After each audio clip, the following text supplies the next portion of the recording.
It is so overpriced. So, if you want to watch the Knicks take on the LA Lakers, we have something else that you can do, and that is hang out with this man, CP the Fanchise, who does a great job every time the Knicks play. He's got the post-game show on the YouTube. I also listen to the podcast. CP, congratulations on your red-hot streak as a Knicks fan.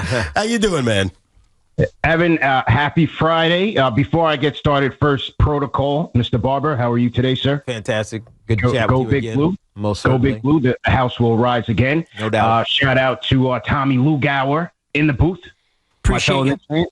Salute to Tommy. Okay, Evan, you can proceed. Now, for the Knicks fan that doesn't want to spend a fortune, I know you have these watch parties, which are very, very cool. One of these days, I'm going to go to one, dressed in full Nets gear. I can't wait for that. That'll be after we win the lottery, and I'll show up with my Cooper Flag jersey. But tell me more about this event you're doing tomorrow night, because it is very cool, and there's a little charity component. So tell us more about what's going on, man. Yeah, so we will be at Slate NY. That's 54 West 21st Street for the Knicks versus Lakers game, watch party, and fundraiser for the Los Angeles wildfire relief. I'm going to be partnering with fellow Knicks fan and content creator Ben Lyons.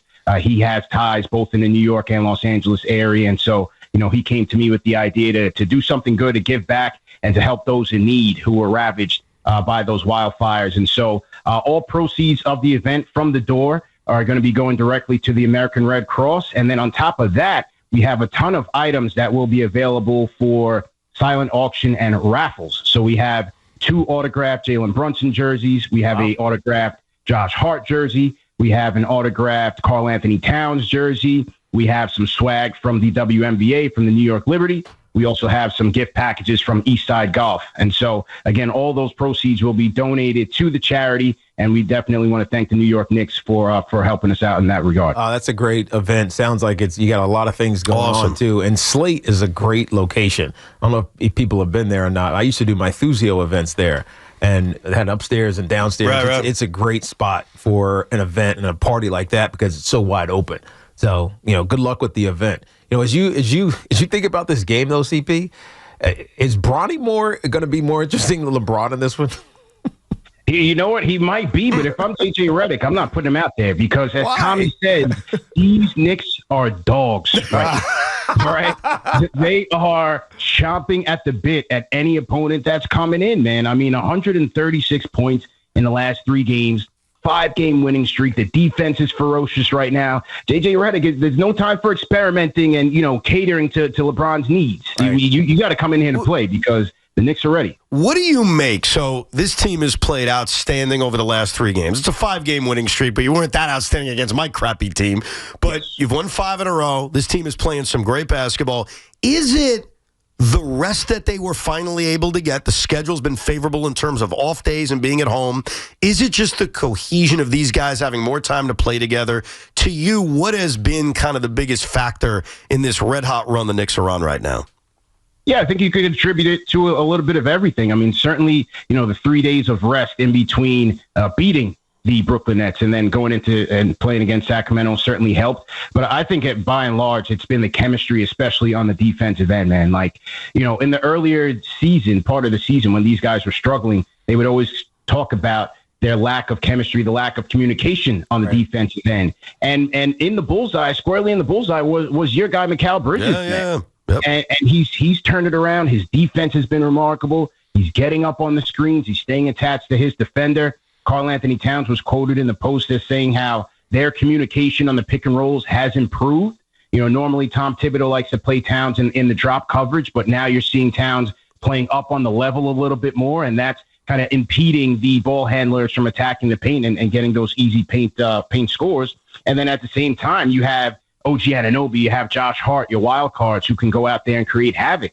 And so they're getting out there, they're turning teams over, they're limiting the damage through 3. And then offensively, man, look, they can sleepwalk into 120 points. The lineup is that deep. Yeah. And that's what we're seeing right now. They're looking great, man. Yeah, no, we were talking about this yesterday, CP, and it's like at some point we knew that this defense would struggle early. And it's likely a cohesion and a coordination. You said it earlier, the communication, but every Tom Thibodeau coach team eventually figures that out. Right. And it may be to the detriment physically of them because they play so many minutes to do it. But that's the the piece of Tom Thibodeau that we don't give enough credit sometimes. Eventually, those guys are going to get coached to do it right consistently. Yeah, for the guy that everybody complains about and cries about at some point in the season. I mean, prior to November 28th, they were the 24th ranked defense. Mm-hmm. And after November 28th, they're ranked 7th. And I also got to give a lot of credit to the bench. You know, the bench has been playing a lot better. Precious Achiuwa in particular, his versatility, being able to play the 5, being able to play the 4 on the defensive end, and then also offensively, man, he's playing with a lot of confidence. You know, he's posterizing guys out there, and so he looks good. McBride is playing with an edge as well. He's getting his efficiency back, and so those guys are certainly contributing as well. So speaking of Precious Achiuwa, I'm trying to figure out, Thursday's the trade deadline. It's 3 o'clock. And, you know, every time this time of year we're talking about, can we add this guy, can we add that guy? But really it comes down to what can you give up? So Mitchell Robinson has this movable contract, but we don't even know when he's going to be ready to come back. We also don't know how much trade value he has, considering he hasn't played in this long. Achiuwa is the other guy that you would think on an expiring deal, playing well, would have value. But do you want to trade Precious Achiuwa? Like, to you, when you look at this trade deadline and what you're able to deal, there also aren't a lot of first-round picks you can move. Like, you've got the fake Wizards first-round pick, but we know that's not a real thing. Like, considering what they're able to move and what's out there, what do you see happening before the deadline on Thursday?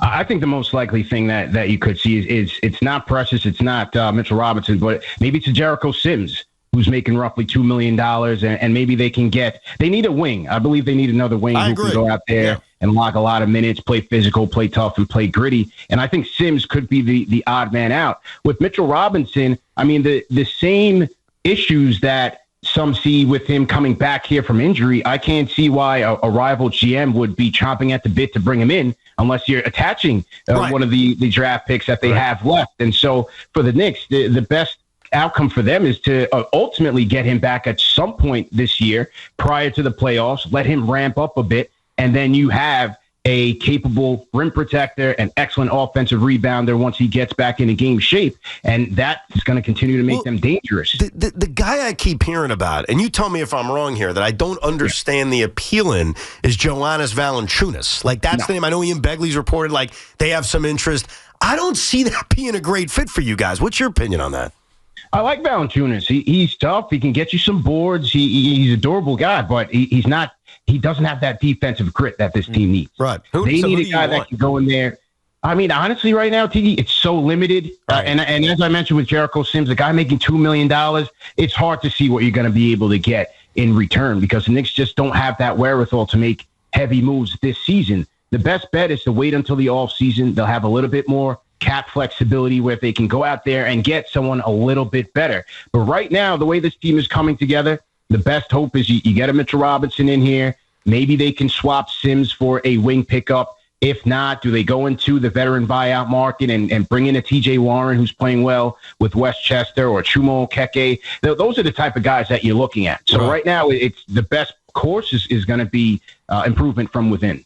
Yeah, this is not like some kind of sexy trade deadline. Sounds like the Nets, Evan. Well, but it's the CBA. Like, they're on that first apron, so they can't bring back more money than they're giving up. Right. They don't have a lot of picks to trade. It's not like the end of the world. It's just this. Like, CP's right. It's just this year. Because next year, when you get to the offseason, you got more wiggle room to add talent. And the reality is, you already have a lot of talent. You've already made the big moves, and then you're hoping, and it's a fingers crossed thing, that Mitch could actually stay healthy and give you that rim protection come playoff time. I don't know if I could trust him to be healthy, but it's probably the best course of action as opposed to trading him when his value is as low as it is right now.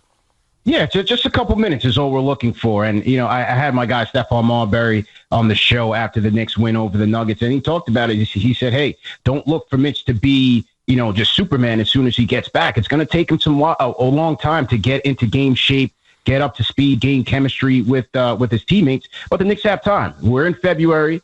Playoffs will start in April. And so hopefully between now and then, he can come back. But I got to ask you one thing, Evan. Yes. My guy, Mikal Bridges, man. You know, the Brooklyn Brigade, oh, man, when he was struggling, they were all over Twitter. You guys wasted the picks. They're analyzing everything. They were more concerned about the Knicks than they were about the Nets. Yeah, the Nets still in the league. Yes. Yeah, Yes. yeah. So tell me, how does it feel? Because it's quiet. I don't hear much noise coming from you guys anymore. This is tough for you to understand because I know you're a Yankee fan. So I know that there are a lot of Knicks fans that are also Met fans, and so that maybe they'll understand this. We are now in a world in which the only thing we're rooting for is for you to lose, is for your ultimate demise. Yeah, but that's not going to happen. Well, no, That's lose at some. What, they're going to win a championship? Is that what you're telling me? I thought you meant lose so that your picks are more. No, forget the picks. This year's pick is late 20s. We just have to deal with that. I'm talking about in general where we are is just rooting for failures. If we're being real about the Bridges thing, it is going to take. If you guys win an NBA title, it's worth every pick. It's over. Absolutely. For us, it's about the middle schooler that may be drafted with a high Knick pick because they're struggling in 2031. You know what I mean? But you have to understand we're a bitter, sad fan base. So, of course, we're just going to root for your failures. You know what I'm curious about, though? And I want you to give me a preview. Yeah. So, I have watched you guys even when you win. I always say I only watch KnicksFanTV when they lose because I like to drink the tears. But obviously, sometimes after wins, I think you guys do a great job. I'll watch anyway. Not often, but I'll watch anyway. If you win an NBA championship, all right, you beat the Thunder. Like it's over. It's party central. What are you gonna do on KnicksFanTV that night? Are you gonna cry? Are you gonna run? Like that's because I'm looking at you. It feels like I know you so well because I listen to you a lot. I want to know. Get me into the brain of CP. If by some miracle this franchise wins an NBA championship, what am I seeing and hearing on KnicksFanTV that night? Well, most likely I'll be live streaming from Central Booking because I'll be in the building first and foremost, and then I'll be on the marquee. And so once they take me down for disturbing the peace, I'll have to figure out a way to find an Ethernet cord from Central Booking and then do the show from there. So I'll be at the Garden and then I'll make my way onto KnicksFanTV at some point. But this town is going to be on fire when that happens. Not an if, it's when. Okay. Mm-hmm. All right. We shall see. Like the confidence. Now, again, for anyone who wants to check this event out, because it's awesome. It's a fun way to watch the game tomorrow night against the Lakers. It's also for charity. Tell us again what you're doing tomorrow night. Yes, 54 West 21st Street will be at Slate NY. Doors will open at 7 p.m. This will be a charity event for the Los Angeles wildfire victims, hosted by myself and Ben Lyons. Tina Cervasio from Fox 5 will also be there. And we will have silent auction and raffled items available between two Jalen Brunson autographed jerseys, an autographed Josh Hart jersey, an autographed signed basketball from Karl Anthony Towns. We also have gift packages from the WNBA, the New York Liberty, as well as Eastside Golf. So it'll be a great time. We will have the game audio over the loudspeakers, and then we will have music by DJ Eric L. Beats. So a good time to be had by all. You can get tickets at KFTVWatch.com or KnicksFanTV.com. And also, I would, as always, extend an invitation to my guy, Mr. Barber. Tom, you're always invited. Evan, I don't know about you. I don't want that juju. I don't want that fucking brigade juju on a Saturday night, Knicks versus Lakers. I'm not ready for you to be there yet. We'll let you know when your invitation is ready. Trust me, you don't want me there because if God forbid you lose, I'll get my ass kicked. I'll be the guy, having a good old time. Thank you, CP. Great work, and we appreciate it, man. Appreciate you, CP. Appreciate it, man. Enjoy the weekend. There he is, CP, the Fanchise.